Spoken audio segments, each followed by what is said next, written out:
আপনার সাথে আমার কিছু কথা আছে, একটু আসবেন? ডেফিনেটলি, বাট এখন তো যে সবকিছু দেখতে হচ্ছে, আমি তো একটু পরে কথা বলি। হ্যাঁ, বিয়ের প্রেশার তো বসো প্লিজ।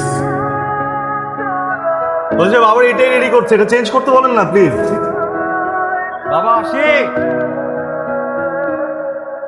জি চাচ্ছু, তুমি একটু উপরে আসো, তোমার সঙ্গে জরুরি কথা আছে। চাচ্ছু আমি তো একটু এদিকে পাজল হয়ে আছি, আমি আধা ঘন্টা পর আসি। আচ্ছা ঠিক আছে, আসো তুমি। ওকে। এই যে আবার এত নিচু করে কেন করছেন? হৃদয় ভাই একটু উঠান উঠান, আমার কথা শুনতে হচ্ছে কেন?